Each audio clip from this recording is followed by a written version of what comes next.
Very good evening to all of you. सभी का warm welcome है वाईटी और इंग्लिश ट्यूटर पे। आज है संडे, खास क्लास करेंगे अपनी सेंटेंस ब्रेकिंग मेथड वाली। अगर आप इस क्लास को पहले से करते आ रहे हैं तो आपको पता है इंग्लिश में पेनिशिया है। आप इसमें सेंटेंस के स्ट्रक्चर को बनाना सीखते हैं, बना हुआ सेंटेंस ब्रेक करना सीखते हैं और लॉजिक से समझ पाते हैं कौन सा वर्ड सेंटेंस में पहले और कौन सा वर्ड बाद में आएगा, कहाँ पे कौन सा ग्रामर रूल लगा है, उसके पीछे क्या लॉजिक है। इस क्लास में मैं आपको मैथ्स के फॉर्मूलाज की तरह बताता हूँ। तो चलिए टाइम वेस्ट नहीं करेंगे। बिगिनर्स के लिए तो बहुत ही खास क्लास है ये। सारे के सारे हमने सेंटेंसेस उठाए हैं द हिंदू से और भी किसी दूसरे अच्छे न्यूज़पेपर से, इंक्लूडिंग द हिंदू। चलिए, अगर अपनी ऐप को डाउनलोड नहीं किया तो ज़रूर से कर लेना। YT your English tutor Play Store पे अवेलेबल है। इस तरह का लोगो है। किसी भी एग्ज़ाम के लिए प्रिपेयर कर रहे हो, इस ऐप से आपको मिलेगी हेल्प। जैसे इस पे डिस्क्रिप्टिव का कोर्स है, अपना फ्लैगशिप कोर्स, बिल्कुल बेसिक से आपको लिखना सिखा रहा हूँ, कैसे शुरू करोगे और कैसे एडवांस लेवल तक यूपीएससी, बैंकिंग, एसएससी, आईलेट्स के लेवल पे आओगे, है ना। उसी तरीके से आपको बैंकिंग का कॉम्बो मिल जाएगा 1 साल की वैलिडिटी के साथ में। आज से ही नई वीडियोस को पब्लिश करना इन कोर्सेज में हम शुरू कर रहे हैं। पुरानी वीडियोस रखी हैं जो पहले आ चुकी हैं, आपको तो वीडियो 1 से ही सारा का सारा एक्सेस मिलता है। चलिए शुरू करें। कोई भी क्वेरी रिलेटिंग टू कोर्सेज, ये नंबर है, इस पर व्हाट्सअप कर दिया करो। कोई ना कोई बंदा आपको टीम में से रिप्लाई कर देगा ऑन द व्हाट्सएप। ये फर्स्ट सेंटेंस आपका, पहले आराम से पढ़ेंगे इसको, फिर इसको हमें करना है ब्रेक करने के बाद देखेंगे इस सेंटेंस में ढेरों सारी जो हिडन एरर्स है उनको कैसे ढूंढा जाए। ठीक है, पहले आराम से पढ़ने वाला हूँ मैं इसको। The order forming a 4 members committee में perhaps help relieve the current tension and allay the government's fears, but it is not clear if it would help the reaching of an amicable settlement, as the Sanyukt Kisan Morcha, the umbrella body spearheaded the protest, has refused to appear in front of the panel. आप बोलोगे sir sentence ही इतना लंबा है, पहले पढ़ें समझें या error निकालें। कोई बात नहीं, एक एक करके सब काम करेंगे। कह रहे एक ऑर्डर है, ऑर्डर तो समझते हो ना आप। और कौन सा ऑर्डर है? जो फॉर्म करने वाला है, जो बनाने वाला है। और किसको? एक 4 मेंबर्स की कमेटी को, 1 2 3 4 मेंबर्स की कमेटी को। तो एक ऐसा ऑर्डर आया, उसमें लिखा हुआ है 4 मेंबर्स की कमेटी बनाई जाए। कह रहा है ये जो ऑर्डर है ना इस टाइप का, ये शायद में, परहैप्स मतलब शायद, में मतलब हो सकता है। कह रहा है हो सकता है ये शायद हेल्प करे रिलीव करने में, कम करने में करंट टेंशन को, हाल में जो तनाव है बना हुआ है जो उसको। और यही ऑर्डर हो सकता है ये हेल्प कर दे अले करने में। अले करने का मतलब भी होता है चीज़ों को आसान बनाना, चीज़ों को डी इंटेंसिफाई करना।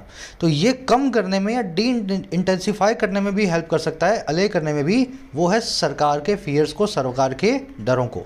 कह रहा है लेकिन हो सकता है सब कुछ हो जाए, लेकिन ये अभी भी साफ नहीं, इट इज़ नॉट क्लियर। अच्छा क्या चीज़? इफ़, हाँ या ना, ये हेल्प करेगा या नहीं करेगा? इट वुड हेल्प, ये हेल्प करेगा या नहीं करेगा? और किसको?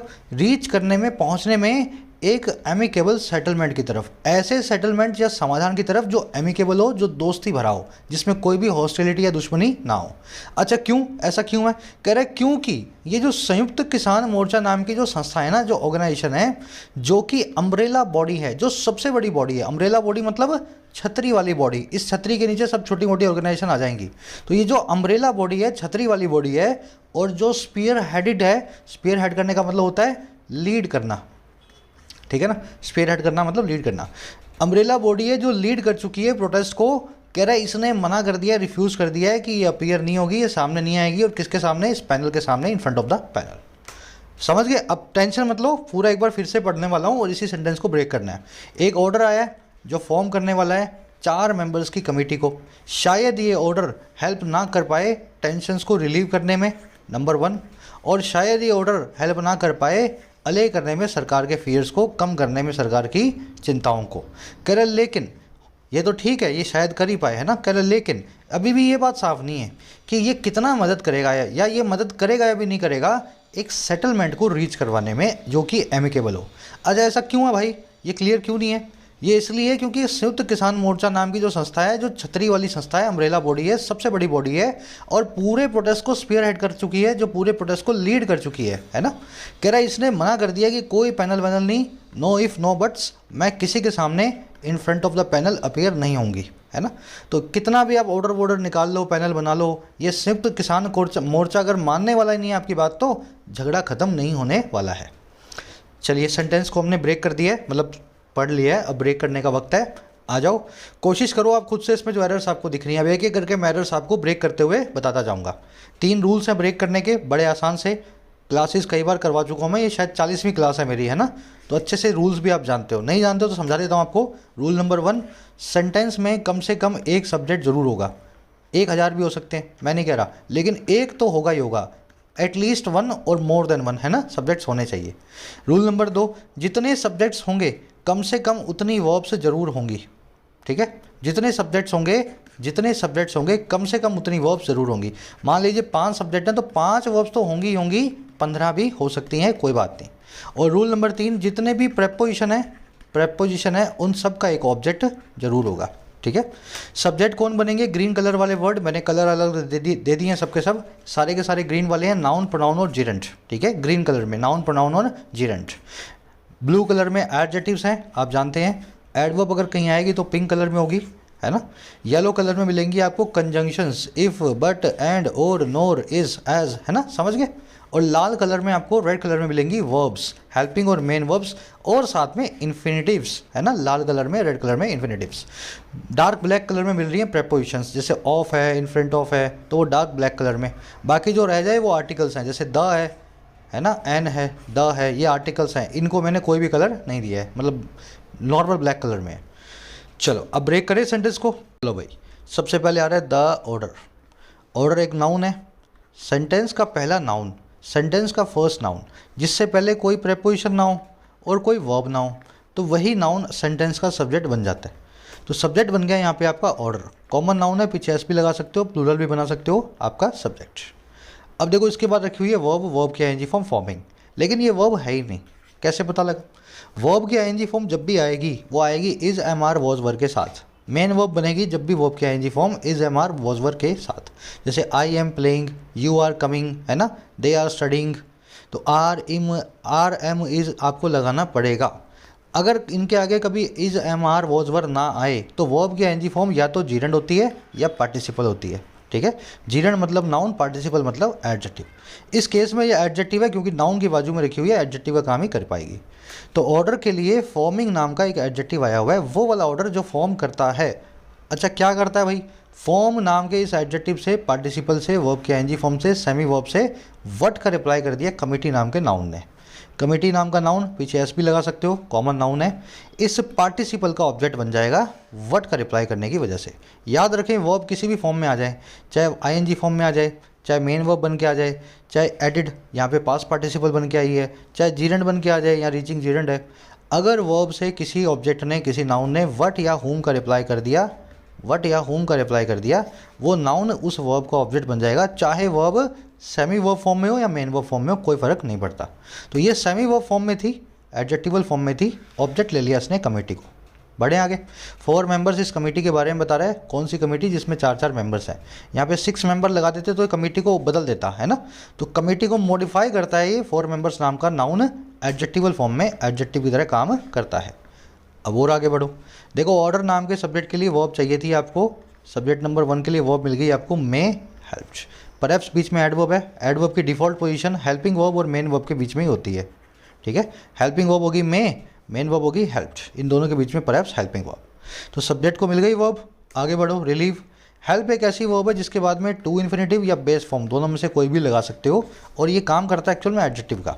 जैसे मैं आपको एग्जांपल देता हूँ, she helped us understand the concept. उसने हेल्प किया हमें, अस, और क्या करने में? अंडरस्टैंड करने में कॉन्सेप्ट को। अंडरस्टैंड क्या है यहाँ पे? Base form of the verb. ठीक है ना, base form of the verb. अब यहाँ पे ऐसा भी लिख सकते थे, she helped us to understand the concept. ये टू लग जाता तो बन जाता टू अंडरस्टैंड, टू इन्फिनेटिव।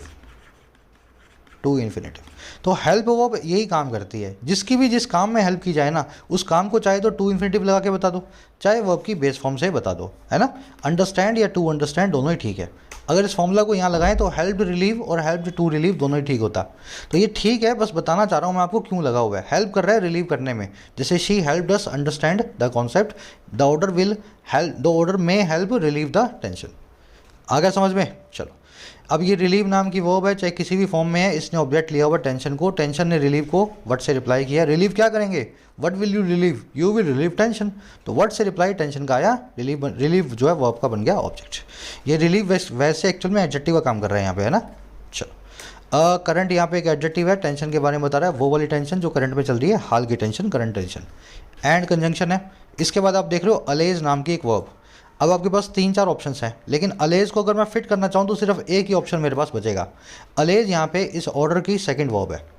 ये सब्जेक्ट नंबर 1, इसकी वर्ब नंबर 1 है मे हेल्प्ड, 1.1 कर देता हूँ। वर्ब नंबर 1.2 है allege. Order may help and order allege, समझ में आ गया। तो ये इसकी सेकंड वर्ब बन गई फर्स्ट सेंटेंस की, फर्स्ट सब्जेक्ट की। बताया था ना, एक सब्जेक्ट की एक वर्ब तो होगी, एक से ज़्यादा भी हो सकती हैं, तो आ गई सेकंड वर्ब। अले नाम की वर्ब का ऑब्जेक्ट है गवर्नमेंट्स फियर्स, फियर्स इस वर्ब का ऑब्जेक्ट बन जाएगा। व्हाट का अप्लाई कर रहा है, गवर्नमेंट्स यहाँ पे एडजेक्टिव है, सरकार के डर, है ना। माई फियर्स, योर फियर्स, ये माई, योर, आवर, गवर्नमेंट्स, ये सारे के सारे पॉजेसिव नाउन्स के लिए एडजेक्टिव काम करते हैं। और आगे बढ़ो, बट कंजंक्शन आ गई, इफ़ कंजंक्शन आ गई, एज कंजंक्शन आ गई।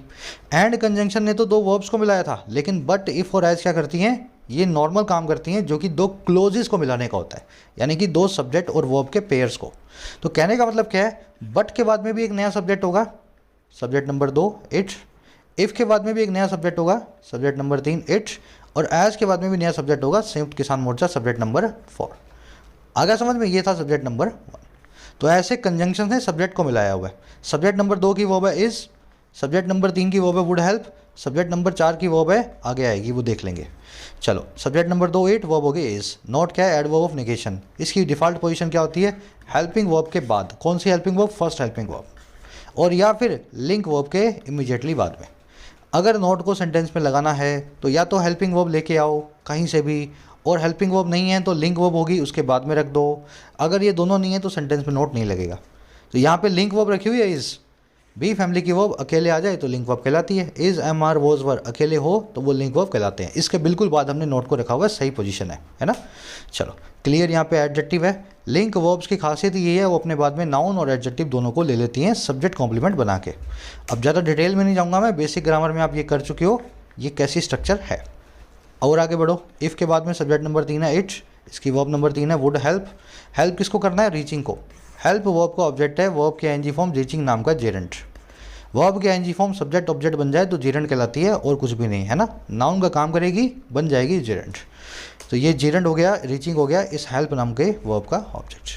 चलो, ऑफ प्रीपोजिशन है, ऑफ का ऑब्जेक्ट बन गया सेटलमेंट। सेटलमेंट एमिकेबल है, दोस्ताने वाली है ना, दोस्ती भरी है। एमिकेबल एडजेक्टिव सेटलमेंट को मॉडिफाई कर रहा है। एज प्रीपोजिशन है, इसका ऑब्जेक्ट है संयुक्त किसान मोर्चा, ठीक है। ये जो बीच में आप कॉमा से कॉमा का देख रहे हो, ये है अपोजिशनल फ्रेज। इसका काम क्या होता है, एडिशनल इंफॉर्मेशन को देना। जैसे my brother Rohan is a scientist, ठीक है, साइंटिस्ट।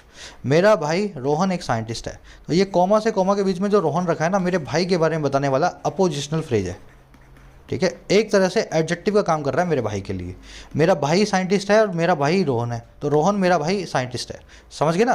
तो अपोजिशनल फ्रेज है यहाँ पे संयुक्त किसान मोर्चा, जो कि अम्ब्रेला बॉडी है स्पीयर हेड करने वाली प्रोटेस्ट को। ये पूरा अपोजिशनल फ्रेज संयुक्त किसान मोर्चा के बारे में एडिशनल इन्फॉर्मेशन देता है। हमेशा इसके पहले और इसके बाद में लगता है कॉमा। तो अम्ब्रेला बॉडी ये नाउन जो है एक्चुअल में एडजेक्टिव है मोर्चे के लिए। स्पीयर हेडिंग ये एडजेक्टिव है इस नाउन के लिए। स्पीयर हेडेड का मतलब होता है लीड करना। तो वो मोर्चा, वो बॉडी जो लीड कर चुकी है ना, स्पीयर हेड कर चुकी है, स्पीयर हेडेड। और किसको, प्रोटेस्ट को।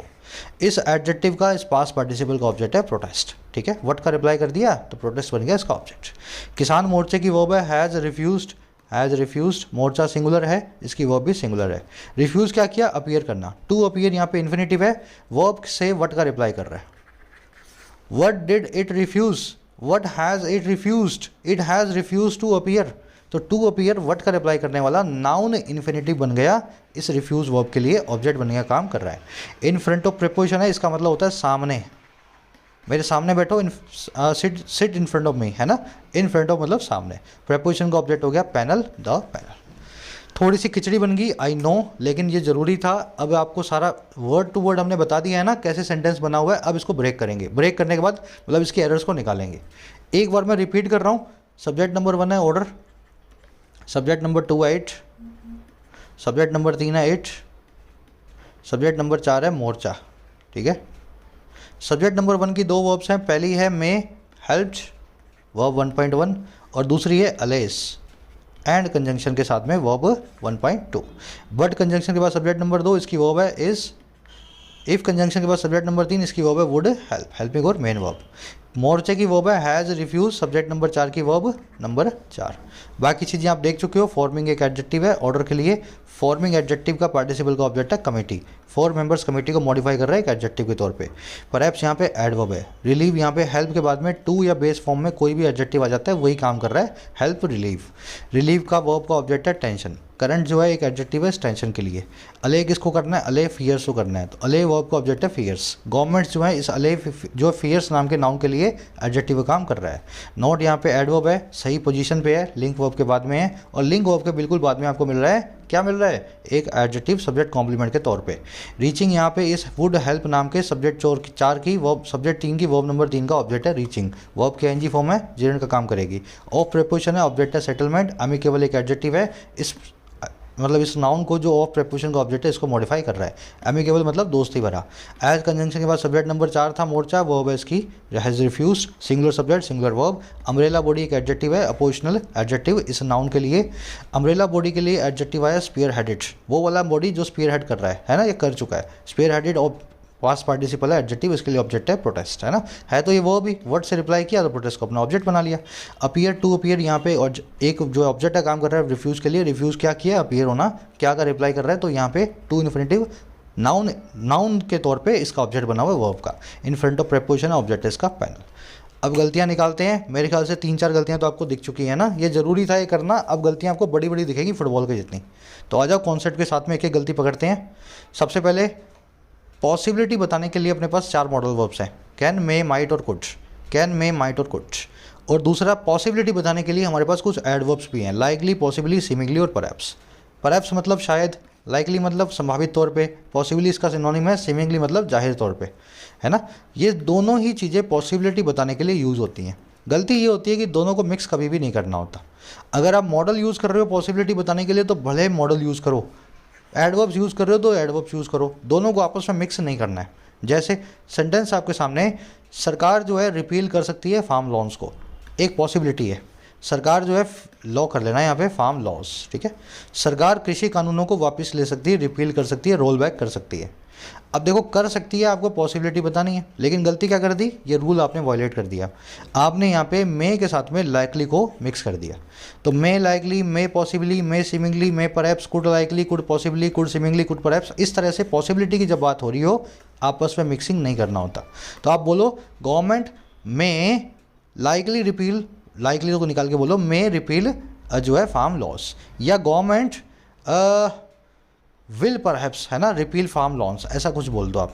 परहैप्स को यूज़ कर लो या लाइकली को यूज़ कर लो या फिर मे को यूज़ कर लो, दोनों को एक साथ में मत करो। इस केस में लाइकली को बाहर जो है कर दूंगा, मैं निकाल दूंगा।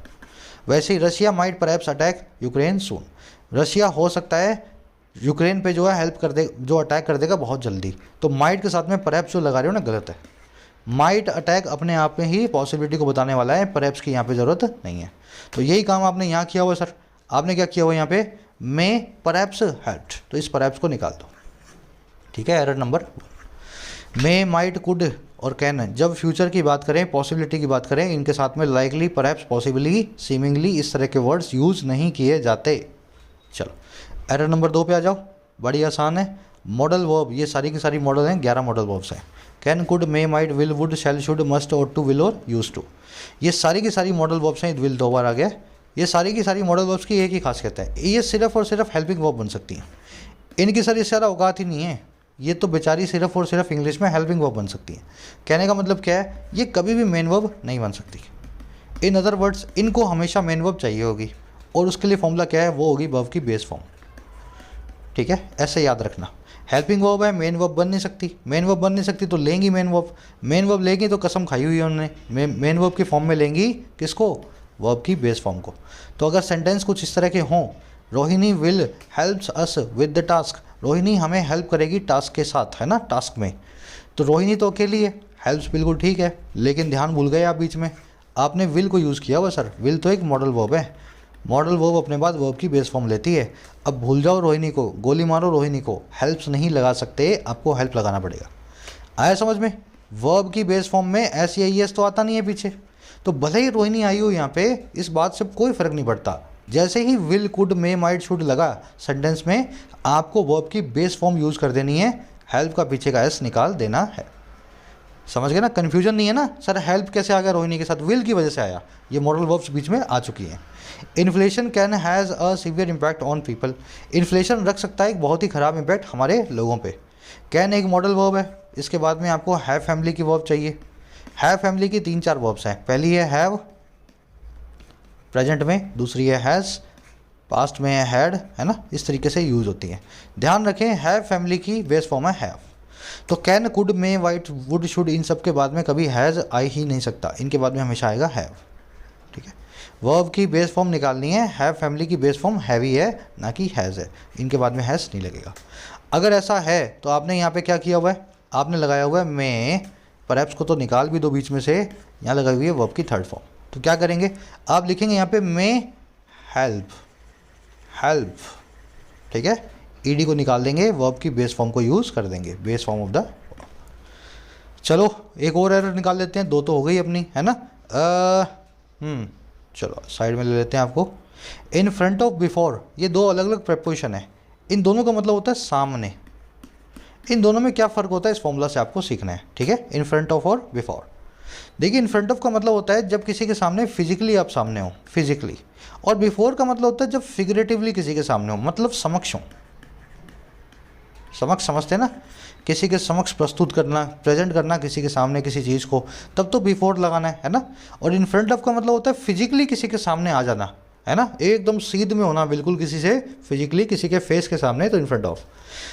The report will be tabled in front of before the speaker in the parliament. Report को टेबल किया जाएगा। रिपोर्ट को, टेबल का मतलब होता है प्रेजेंट करना। ठीक है, टेबल। रिपोर्ट को प्रेजेंट किया जाएगा स्पीकर साहब के सामने पार्लियामेंट के अंदर। एक छोटी सी सिचुएशन समझना, आप बोलोगे सर ये स्पीकर बैठा है, ये टेबल है, यहाँ पे रिपोर्ट को रख दिया गया, तो स्पीकर के सामने हो गई, इन फ्रंट ऑफ लगा जाता हूँ। ध्यान देना, मान लीजिए स्पीकर की टेबल आज यहाँ लगी हुई है, ठीक है, यहाँ लगी हुई है, स्पीकर की कुर्सी यहाँ लगी हुई है और टेबल यहाँ रखी है। अब तो सामने नहीं है ना, लेकिन फिर भी रिपोर्ट को रखा तो स्पीकर के सामने ही गया है। मान लीजिए आज स्पीकर छुट्टी पे है, चलो और मान लो आप, मान लीजिए आज स्पीकर साहब छुट्टी पे हैं, लेकिन रिपोर्ट को तो रखा जाएगा ना पार्लियामेंट में स्पीकर के सामने। स्पीकर कल आएगा और स्पीकर इस रिपोर्ट को देखेगा, तो स्पीकर के समक्ष प्रस्तुत किया जा रहा है रिपोर्ट को।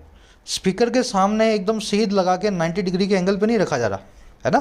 तो जब भी आप किसी के सामने फिगरेटिवली किसी चीज़ को प्रेजेंट करते हो, सामने प्रेजेंट करते हो, तब बिफोर नाम के वर्ड को, प्रेपोजिशन को यूज़ करते हो, ना कि इन फ्रंट ऑफ। तो table, report will be tabled before the speaker in the parliament. ये द निकाल देना, पार्लियामेंट से पहले ये द नहीं आता, बड़ा पी कर लेना, है ना, छोटी सी मिस्टेक है। द पार्लियामेंट, बड़ा पी करके द पार्लियामेंट, बिना द के पार्लियामेंट। चलो आ जाओ, एक और सेंटेंस बना लेते हैं। The accuse pleaded for mercy in front of या बिफोर द जज। अक्यूज ने प्लेड किया, अक्यूज ने भीख मांगी। प्लेड का मतलब होता है बहुत ही एकदम भीख मांगने लग जाना किसी चीज़ के लिए, कि दे दो, है ना। तो अक्यूज जो था, अभियुक्त जो था, वो भीख मांगने लगा रहम की जज साहब के सामने। अब मान लीजिए अक्यूज़ को यहाँ खड़ा किया गया, जज साहब यहाँ बैठे हैं, तो अक्यूज़ ऐसा थोड़ा ना होगा यहाँ आएगा और यहाँ पे, वो यहाँ से भी तो मांग सकता है ना। तो जज साहब के समक्ष उसने प्रस्तुत होकर के अपनी भीख की जो है मर्सी मांगी है ना। तो कहने का मतलब है इन फ्रंट ऑफ नहीं, बिफोर द जज। एक और सेंटेंस बना लेंगे। और neighbour has parked his car in front of या बिफोर आवर हाउस अगेन। हमारे पड़ोसी ने पार्क कर दी अपनी कार हमारे घर के सामने फिर एक बार। तो यहाँ पे प्रस्तुत होने की या प्रेजेंट होने की बात नहीं हो रही कार के, कार हमारे गेट के सामने लगी है और हमें बड़ी इनकन्वीनियंस हो रही है। तो has parked his car in front of our house, ना कि बिफोर आवर हाउस। फिजिकली किसी के सामने आ जाओ तो इन फ्रंट ऑफ, समक्ष प्रस्तुत हो जाओ तो बिफोर। अब मुझे बता दो, ये पूरी कहानी जो आपने समझी है, अगर इसको यहाँ लगाया जाए तो ये जो संयुक्त किसान मोर्चा है, ये जज साहब के सामने नहीं आ रहा, इन फ्रंट ऑफ द पैनल नहीं हो रहा, और या फिर ये बिफोर नहीं हो रहा, बिफोर द पैनल नहीं हो रहा। भाई इसने घूंघट उठा रखा है अपना एक, है ना, घूंघट लेकर के आएगा नहीं सामने, ऐसा इसको एकदम वो हो रहा है, वैसा नहीं हो रहा है। ये सामने पैनल के प्रस्तुत नहीं होना चाह रहा है ना, प्रेजेंट नहीं करना चाह रहा है अपने आप को। इन फ्रंट ऑफ गलत है, बिफोर को यूज़ करेंगे। चलो 3 कॉन्सेप्ट हो गए, 2 और बाकी हैं, 2 एरर्स और भी हैं, ढूंढ के देखो, नहीं मिल रही है तो मैं बता रहा हूँ यहाँ पे। चौथा एरर निकालेंगे, प्रेजेंट और पास्ट पार्टिसिपल का। देखिए प्रेजेंट पार्टिसिपल का मतलब होता है करने वाला या होता हुआ, वर्ब की आईएनजी फॉर्म। पास्ट पार्टिसिपल का मतलब होता है V3 हो चुका हुआ, ठीक है, हो चुका हुआ, कर चुका हुआ नहीं, कर चुका हुआ नहीं, हो चुका हुआ। कर चुका हुआ के लिए हमारे पास जो है परफेक्ट पार्टिसिपल होता है, ठीक है, उस पर आज हम बात उसकी नहीं कर रहे हैं। तो वर्ब के एनजी फॉर्म से एडजेक्टिव बनाओगे जिसका मीनिंग होगा करने वाला या होता हुआ। वर्ब की थर्ड फॉर्म से जब पास्ट पार्टिसिपल एडजेक्टिव बनाओगे उसका मतलब हुआ हो चुका हुआ। तो एग्जांपल के जरिए समझते हैं। Fire fighters were spraying water on the burning या बर्न हाउस। जो आग बुझाने वाले थे फायर फाइटर्स थे, वो पानी को स्प्रे कर रहे थे जलते हुए घर पे या जल चुके हुए घर पे। भाई एक घर है जल गया, आज से 1 महीने बाद फायर फाइटर्स आए और उस पर पानी फेंकने लगे। लग रहा है कुछ लॉजिकल? नहीं लग रहा। जलते हुए घर पे हो रहे थे तो होता हुआ यानी जलता हुआ। बर्न हाउस नहीं, जले हुए घर पे नहीं, जले हुए घर पे नहीं, जलते हुए घर पे। तो यहाँ पे लिखूंगा ऑन द बर्निंग हाउस। आ गया समझ में? कब वर्ब की एनजी फॉर्म लगानी है, कब थर्ड फॉर्म लगानी है, इस फॉर्मूला से आपको समझना है। होता हुआ या हो चुका हुआ। फिर द बीजेपी लीडिंग या led coalition has form the government. BJP के द्वारा लेड या लीडिंग जो कोलिशन है, जो गठबंधन है, उसने सरकार बना ली है। अब मुझे बता दो, गठबंधन लीड करने वाला होगा, लीड होता हुआ होगा या लीड हो चुका होगा? भाई गठबंधन लीड करने वाला है बीजेपी को, ऐसा गठबंधन जो बीजेपी को लीड करेगा, या ऐसा गठबंधन जो बीजेपी से लीड होता हुआ है, या फिर ऐसा गठबंधन जो बीजेपी के द्वारा लीड किया गया है। अरे बीजेपी लेड, वो गठबंधन जो बीजेपी से लेड है उसने फॉर्म कर लिया है गवर्नमेंट को। आया समझ में? यहाँ पे होता हुआ वाला मीनिंग नहीं आ सकता क्योंकि लीड एक अर्गेटिव वर्ब नहीं है। अर्गेटिव वर्ब्स के लिए होता हुआ वाला मीनिंग यूज़ करते हैं। अर्गेटिव वर्ब्स आप जानते हो ना, जैसे बर्न का मतलब होता है जलना और बर्न का मतलब होता है जलाना। तो जब जलने की बात हो रही है तो अर्गेटिव मीनिंग आता है बर्न वर्ब से। स्टार्ट का मतलब होता है शुरू करना और स्टार्ट का मतलब है शुरू होना। जब स्टार्ट होने की बात हो रही होती है तब स्टार्ट का मीनिंग होता है अर्गेटिव वाला। लेकिन लीड जो ना, लीड, इसका एक ही मीनिंग होता है लीड करना, लीड होना नहीं होता। तो ये अर्गेटिव मीनिंग नहीं ले सकती। तो यहाँ पे लीड होती हुई ये मीनिंग निकलेगा नहीं। लीड हो चुका जो कोलिशन है, BJP led coalition has form the government.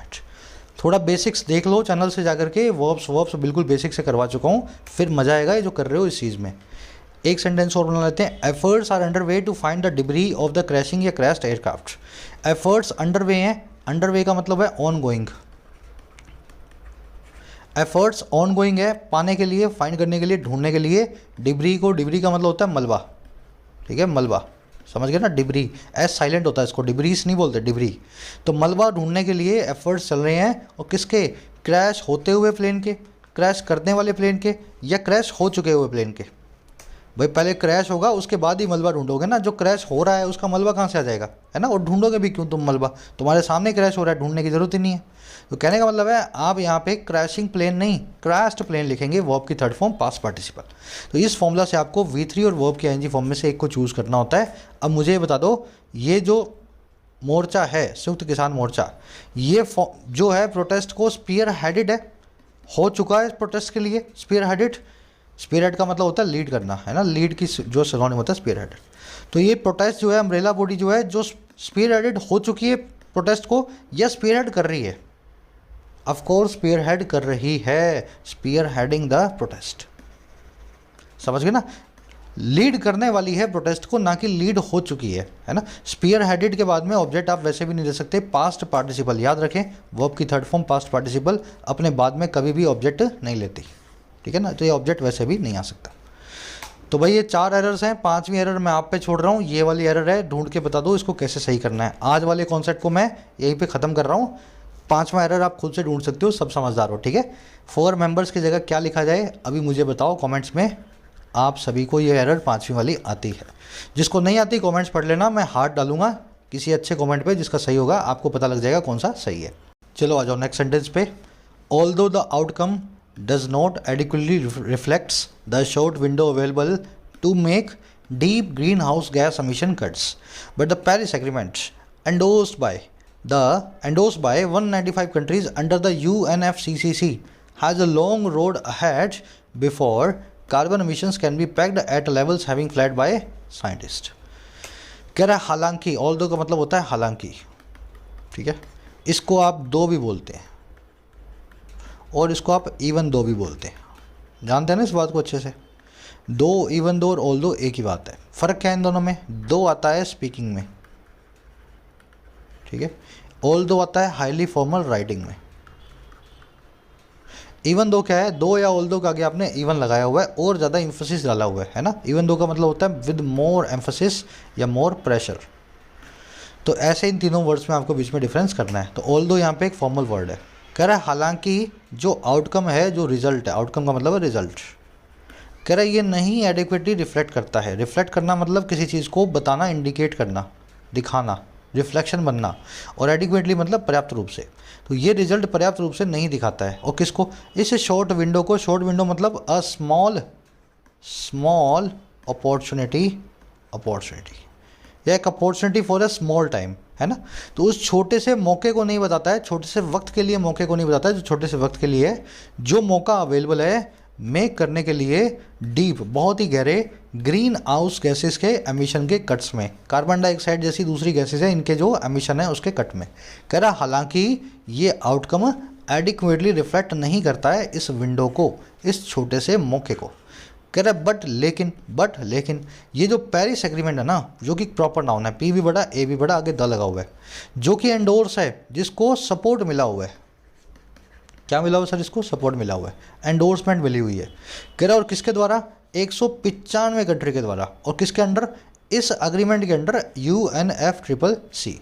कह रहा है ये जो पेरिस एग्रीमेंट है ना, इसके पास एक लंबा रास्ता बचा हुआ है, लॉन्ग रोड है अहेड और आगे। और इससे पहले कब से? बिफोर, इससे पहले कि कार्बन एमिशंस को पैग किया जा सके। पैग का मतलब होता है फिक्स करना। कार्बन एमिशंस को रोका जा सके, कंट्रोल किया जा सके, फिक्स किया जा सके ऐसे लेवल्स पे जो कि फ्लैग किए जा चुके हैं। फ्लैग का मतलब होता है सबके सामने एक किसी गलत चीज़ को सबके सामने रखना, है ना। फ्लैग करते हो जब आप किसी चीज़ को, तो गलत चीज़ को बताते हो कि ये चीज़ गलत हो रही है। तो वो लेवल जो कि फ्लैग किए जा चुके हैं साइंटिस्ट लोगों के द्वारा, वैज्ञानिकों के द्वारा। सेंटेंस रिपीट कर रहा हूँ, फिर ब्रेक करेंगे, फिर एरर्स इसमें से निकलेंगी। हालांकि जो भी आउटकम है एडिक्वेटली नहीं रिफ्लेक्ट करता है उस छोटे से मौके को जो अवेलेबल है बहुत ही गहरे डीप ग्रीन हाउस गैस के एमिशन के कट्स के लिए, है ना। हमारे पास छोटा सा मौका है लेकिन ये आउटकम दिखा नहीं रहा उस मौके को।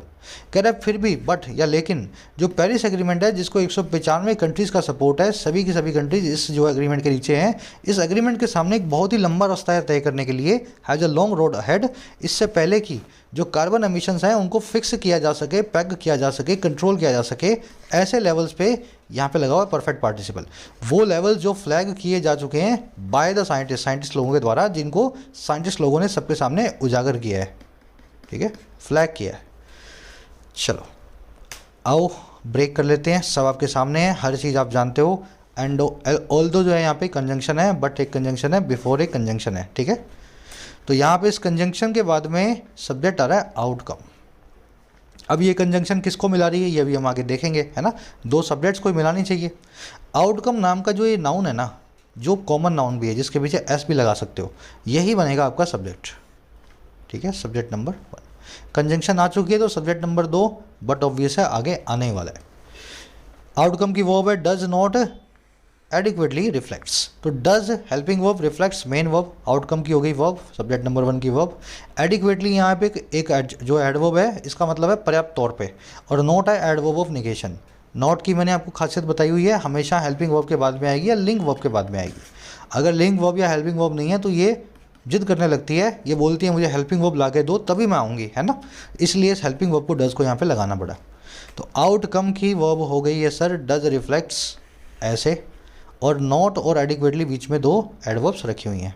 अब रिफ्लेक्ट किसको नहीं करते हैं? विंडो को रिफ्लेक्ट नहीं करते हैं। विंडो ने रिफ्लेक्ट से व्हाट का रिप्लाई कर दिया, तो ये विंडो जो है इस रिफ्लेक्ट नाम की वर्ब का बन गया ऑब्जेक्ट। शॉर्ट यहाँ पे छोटा सा बता रहा है विंडो के बारे में। शॉर्ट एक एडजेक्टिव है ना। अवेलेबल भी एक एडजेक्टिव है, ये भी विंडो के बारे में बता रहा है।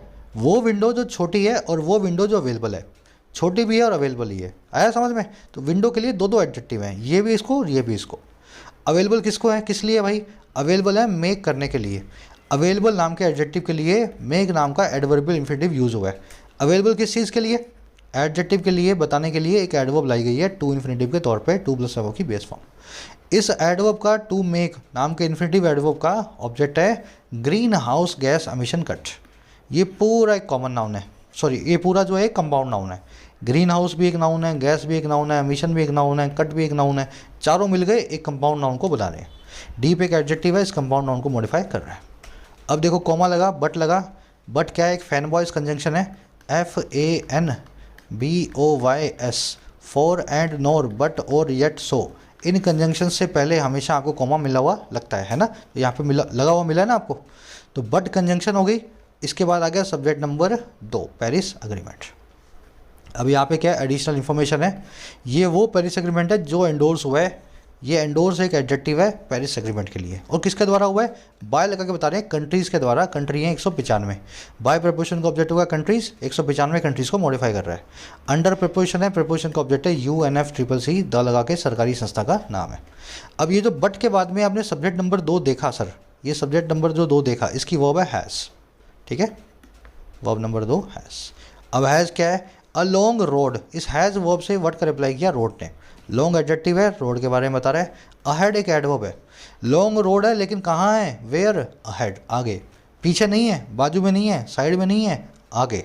तो अहेड नाम की एडवर्ब ऑफ प्लेस इस जो है हैज़ नाम की वर्ब के लिए आया है, लॉन्ग रोड अहेड। बिफोर फिर से एक जो आपको मिल गई एक और कंजंक्शन, इसके बाद में मिलेगा सब्जेक्ट नंबर 3, इसकी वर्ब है पैसिव वॉइस में कैन बी पैक्ड, पैक्ड मतलब फिक्स्ड, ठीक है, कैन बी पैक्ड या can be fixed. At preposition है, एड प्रपोजिशन का ऑब्जेक्ट है लेवल्स, लेवल्स के लिए प्रेजेंट जो परफेक्ट पार्टिसिपल आया है, वो लेवल्स जो फ्लैग किए जा चुके हैं, हैविंग फ्लैग्ड, ठीक है, एडजेक्टिवल पार्टिसिपल है, perfect participle, by preposition object है साइंटिस्ट। बहुत थोड़ा आपको कॉम्प्लिकेटेड लग रहा होगा, लेकिन एक बार आप पढ़ लेते हो, अभी मैं रिपीट कर रहा हूँ, फिर दिमाग में बैठ जाएगा। सब्जेक्ट नंबर 1 है, एक सेकेंड रुकना, सब्जेक्ट नंबर 1 है आपके पास आउटकम। सब्जेक्ट नंबर 1 की वर्ब है डज रिफ्लेक्ट्स। सब्जेक्ट नंबर 2 है अग्रीमेंट, इसकी वर्ब है हैज़। सब्जेक्ट नंबर 3 है बिफोर कंजंक्शन के बाद एमिशंस, कार्बन एमिशंस, इसकी वर्ब है कैन बी। बाकी सब पीसीज आप जोड़ दोगे। नॉट एक एडवर्ब है, एडिक्वेटली एक एडवर्ब है, बिल्कुल सही पोजीशन पे है। रिफ्लेक्ट वर्ब का ऑब्जेक्ट है विंडो, विंडो को ऑब्जेक्ट को मॉडिफाई कर दिया शॉर्ट ने। दूसरा इसको मॉडिफाई करने वाला एडजेक्टिव आया अवेलेबल, अवेलेबल के लिए एडवर्बियल इन्फिनिटिव आया टू मेक, अवेलेबल एडजेक्टिव को मॉडिफाई कर रहा है एडवर्ब फॉर्म में इन्फिनिटिव। मेक इन्फिनिटिव का इन्फिनिटिव फॉर्म में इसका ऑब्जेक्ट है green house emission cuts, compound noun है, डीप एडजेक्टिव है, इस कंपाउंड नाउन को मॉडिफाई कर रहा है। बट कंजंक्शन है, पेरिस एग्रीमेंट आप देख चुके हो, वर्ब इसकी हैज़, एंडोर्स यहाँ पे एक एडजेक्टिव है, वो एग्रीमेंट जो एंडोर्स्ड है जिसको सपोर्ट किया गया है, ठीक है। बाय प्रपोजिशन का ऑब्जेक्ट है कंट्रीज, अंडर का ऑब्जेक्ट है UNFCCC, कंट्री को मॉडिफाई कर रहा है 195 है ना, कंट्रीज के बारे में बता रहा है नंबर। हैज़ क्या है भाई, रोड है, हैज़ वर्ब का ऑब्जेक्ट है रोड। अहेड एक एडवर्ब है, रोड के बारे में उसके प्लेस को बता रही है, एडवर्ब ऑफ प्लेस, कहाँ पे है, रोड है, अहेड आगे है। लॉन्ग एक एडजेक्टिव है, रोड के बारे में बता रहा है, लॉन्ग एडजेक्टिव। बिफोर कंजंक्शन, उसके बाद में subject number 3, verb number 3, at preposition का ऑब्जेक्ट है लेवल्स, लेवल्स के लिए एडजेक्टिव है हैविंग फ्लैट है ना, परफेक्ट पार्टिसिपल एडजेक्टिव, वो लेवल्स जो फ्लैग किए जा चुके हैं, और किसके द्वारा, बाय प्रपोजिशन साइंटिस्ट के द्वारा। चलो अब गलती निकालें इसमें से, मेरे ख्याल से निकल ही गई होगी। सबसे पहले तो सबसे आसान है, डू फैमिली की वर्ब हमेशा अपने बाद बेस फॉर्म लेगी, हैव फैमिली की वर्ब हमेशा V3 लेगी। मॉडल मैंने आपको अभी बताया, can could may might should हमेशा बेस फॉर्म लेगी। बी फैमिली की वर्ब नाउन या एडजेक्टिव लेगी स्टेट बताने के लिए। वर्ब की NG फॉर्म लेगी कंटिन्यूस टेंस में, I am coming, she is going, और वर्ब की थर्ड फॉर्म लेगी पैसिव एक्शन में। आप ये सारी फैमिली वर्ब्स का एक स्क्रीनशॉट यहाँ पे ले सकते हो, ठीक है। ये मैंने राइटिंग स्किल वाले कोर्स में से नोट्स में से निकाल के स्क्रीनशॉट आपको दिखा रहा हूँ, है ना। ये सारी तरह की वर्ब्स हैं, इनको इसी तरीके से यूज़ किया जाता है। तो डू फैमिली की वर्ब हमेशा क्या लेती है सर, अपने बाद वर्ब की बेस फॉर्म को लेती है। लेकिन यहाँ क्या हुआ है, डज, डू फैमिली की 3 वर्ब्स हैं, डू, डज और डिड, डू, डज और डिड, है ना। डन भी है, डन भी है, डू, डज और डिड। तो इनके बाद में अगर आना है तो वर्ब की थर्ड, वर्ब की जो है बेस फॉर्म आनी है। तो यहाँ पे रिफ्लेक्ट्स कैसे आ सकता है, बेस फॉर्म में कभी भी SAES नहीं आता, याद है ना आपको। तो डज नॉट रिफ्लेक्ट लिखना चाहिए, ना कि रिफ्लेक्ट्स। ये सबसे कॉमन एरर थी जो आपने देखते ही पकड़ ली होगी। अब आ जाओ थोड़ा सा ऊपर लेके आओ अपना लेवल। एरर नंबर 2, एक हमारे पास को रिलेटिव कंजंक्शंस का पेयर है, ठीक है। इस पेयर का नाम है ऑल्दो प्लस में येट। को रिलेटिव कंजंक्शन आपको याद है ना, जैसे कि बोथ और एंड, जैसे कि ईदर साथ में और, जैसे नॉट ओनली प्लस में बट ऑल्सो, जैसे नीदर, नीदर नॉर, जैसे सच, सच एज या सच दैट, सच एज भी होता है, सच दैट भी होता है। ये हमेशा साथ में आती है रिलेशन बना के। तो ऑल्दो येट भी हमारे पास एक कोरिलेटिव कंजंक्शन का एक पेयर है, लेकिन ये ओल्ड स्टैंडर्ड्स में है। ओल्ड स्टैंडर्ड्स का मतलब है पुरानी इंग्लिश में। आजकल जो 50 साल से इंग्लिश यूज़ हो रही है पिछले, इसमें ऑल्दो के बाद में येट लगाना बंद हो गया है। गलत नहीं है, लेकिन प्रीफर नहीं किया जाता आजकल ऑल्दो के बाद में yet.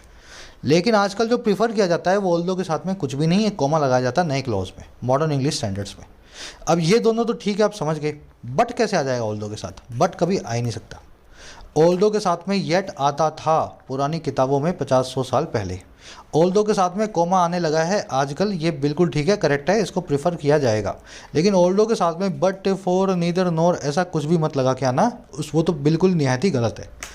Although the Indian economy is the third largest, हालांकि इंडियन इकॉनमी दुनिया में तीसरी बड़ी है, इज़ द थर्ड लार्जेस्ट। कह रहा है फिर भी the rate of poverty still high in urban areas, जो पॉवर्टी की, गरीबी की रेट है अभी बहुत ज़्यादा है शहरी इलाकों में। तो ऑल्दो के साथ में हमने क्या किया, यहाँ पे लगा दिया कॉमा, है ना, आजकल के स्टैंडर्ड के हिसाब से। फिर आप चाहो तो यहाँ पे आप येट भी लगा सकते हो, ठीक है, कॉमा के बाद। और अगर आप चाहो तो आप बट बिल्कुल नहीं लगा सकते, बट बिल्कुल गलत है। ये वाला प्रीफर किया जाएगा, ये वाला सही है, लेकिन आजकल प्रीफर नहीं किया जाता। और ये ना पहले सही था ना आज सही है। ऑल्दो के साथ में बट तो बिल्कुल आना ही नहीं चाहिए। तो अगर आप यहाँ लगाते भी ना सर, तो आपको लगाना चाहिए था यहाँ पे कोमा के बाद में येट, ठीक है, या कोमा ही लगा देते, पर ये बट लगाया गलत है। एरर नंबर 2, इसको बाहर निकाल दे, ठीक है। चलो अब थर्ड एरर पे आ जाओ। परफेक्ट पार्टिसिपल को कैसे यूज़ किया जाता है थर्ड एरर में आपको सिखा देते हैं। हैविंग प्लस में वर्ब की थर्ड फॉर्म बताती है परफेक्ट पार्टिसिपल को, ठीक है, एक्टिव फॉर्म में। आपने एक सेंटेंस सुना होगा, having finished her homework she started watching TV. Having finished क्या बता रहा है, एक काम के एक्शन के हो जाने को। अपना होमवर्क पूरा करने के बाद उसने टीवी देखना शुरू किया, ठीक है। पहले ये काम हुआ, फिर ये काम हुआ। यहाँ भी तो वही हुआ है। यहाँ पे क्या हुआ सर, यहाँ पे चलो इसमें आ जाओ। Having injured during the match the player has provided with medical assistance, ठीक है, the player was provided with medical assistance. Match में इंजर हो जाने के बाद, चोटिल हो जाने के बाद प्लेयर को प्रोवाइड किया गया, प्लेयर को ला करके दिया गया मेडिकल असिस्टेंस, यानी कि मेडिकल यानी चिकित्सक, उसको है ना मेडिसिन ला करके दी गई, है ना, पट्टी वट्टी लगाई गई, प्लास्टर लगाया गया उसके। अब मुझे बताओ यहाँ पे जो प्लेयर है ये इंजर हुआ है या इसको इंजर किसी ने किया है? एक्चुअल में इंजर हुआ है, इसने किसी को इंजर नहीं किया। लड़की तो होमवर्क करके बाहर गई थी या टीवी देखने लगी थी, उसने ही होमवर्क किया था। पहले उसने होमवर्क पूरा किया, हैविंग फिनिश्ड हर होमवर्क, फिर उसने टीवी चलाया। लेकिन इस केस में प्लेयर ने किसी को इंजर नहीं किया, प्लेयर तो खुद इंजर हुआ है। तो परफेक्ट पार्टिसिपल है ना, जब उसमें सब्जेक्ट के ऊपर काम करवाना हो तो हैविंग V3 यूज़ नहीं किया जाता, इसकी पैसिव फॉर्म यूज़ की जाती है जो हैविंग बीन प्लस में V3 होती है। आ गया समझ में? प्लेयर खुद इंजर हुआ है तो having been injured during the match. तो परफेक्ट पार्टिसिपल लगाना तो ठीक है, आना चाहिए आपको, लेकिन एक्टिव और पैसिव में से सही फॉर्म को यूज़ करना आना चाहिए। अगर प्लेयर ने किसी को इंजर किया होता तब तो एक्टिव में आप यूज़ कर देते हैविंग इंजर्ड, बिल्कुल ठीक है। लेकिन अब जब प्लेयर खुद ही चोटिल हुआ है तो आपको पैसिव में हैविंग बीन इंजर्ड लिखना पड़ेगा, यहाँ पे बिन लगाना पड़ेगा। उसी तरीके से having been killed the victim the murder fled the crime scene. Victim को, शिकार को मार देने के बाद, किल कर देने के बाद मर्डर जो है, शिकारी जो है या जो खूनी है वो भाग गया, फ्लड कर गया क्राइम सीन से। अब खूनी ने मर्डर किया होगा या खूनी का मर्डर हुआ होगा? ऑफ कोर्स खूनी है, मर्डर है तो मर्डर किया होगा। लेकिन बिन से पता क्या लग रहा है, मर्डर हो जाने के बाद, समझ गए मेरी बात को, जो खूनी है अपना मर्डर हो जाने के बाद बिन लगा के बता दिया मैंने having been killed, crime scene से भाग गया। अगर वो मर्डर हुआ है तो वो खुद कैसे मर्डर है, और अगर उसका मर्डर हो गया तो वो भागा कैसे? समझ गए ना? यहाँ पे मर्डर किया है, बिन को गलत लगाया हुआ है। Having killed the victim active में यूज़ करो, ना कि पैसिव में। तो सर यही छोटा सा अपना एक कॉन्सेप्ट है परफेक्ट पार्टिसिपल का। यहाँ भी देखो वो वाले लेवल्स जो फ्लैग कर चुके हैं साइंटिस्ट के द्वारा या फ्लैग हो चुके हैं, भाई जो फ्लैग हो चुके हैं, जिनको जाहिर किया जा चुका है ना, तो कहने का मतलब है जिनको हैविंग बीन फ्लैट, बीच में बिन लगेगा, परफेक्ट पार्टिसिपल पैसिव। तो इस तरीके से आपका सेंटेंस होता है रेडी। चलिए यहीं पे सेशन को रैप अप करेंगे, थोड़ा लंबा हो गया है, पर मेरी इच्छा ये होती है कि एक एक कॉन्सेप्ट को बिल्कुल डिटेल में करवाऊँ। मैं आप सभी को सजेस्ट करूँगा अगर आप चाहते ही हो अच्छे से सीखना इंग्लिश ग्रामर को, चाहते हो एग्ज़ाम्स में अच्छे से आप परफॉर्म करो, ज़रूर से ये होम पेज पे रखी हुई है playlist complete English grammar for competitive exams. ये जो मैं आपको सब सिखा रहा हूँ सिस्टमेटिकली वहाँ पे आपको कॉन्सेप्ट बाय कॉन्सेप्ट बताया गया है। 1 वीक में 2 वीक में इसको पूरा कर लोगे, उसके बाद जब आप इन वीडियोस को चलाओगे आपको ये एक एक चीज़ समझ में आएगी, प्रैक्टिस आपकी अच्छे से होगी। एक सेंटेंस मैं आपको दे रहा हूँ प्रैक्टिस के लिए, नेक्स्ट क्लास में इसी सेंटेंस से शुरू करेंगे। स्क्रीनशॉट ले लो इसका, एरर्स को फाइंड करना है, इसी तरीके से ब्रेक करोगे। नीचे इसी वीडियो के नीचे फर्स्ट कमेंट में इसका जो है मैं आंसर भी डाल रहा हूँ, वहाँ से भी आप चेक कर सकते हो, इनके एरर्स को फाइंड कर सकते हो, है ना। बताना आपको कितनी एरर्स इसमें समझ में आ रही हैं। 3-4 एरर्स हैं इसमें कम से कम, जितनी आपको पकड़ में आए जरूर से कमेंट्स में बताना। एक लाइक और एक शेयर जरूर से देना। Until then signing out.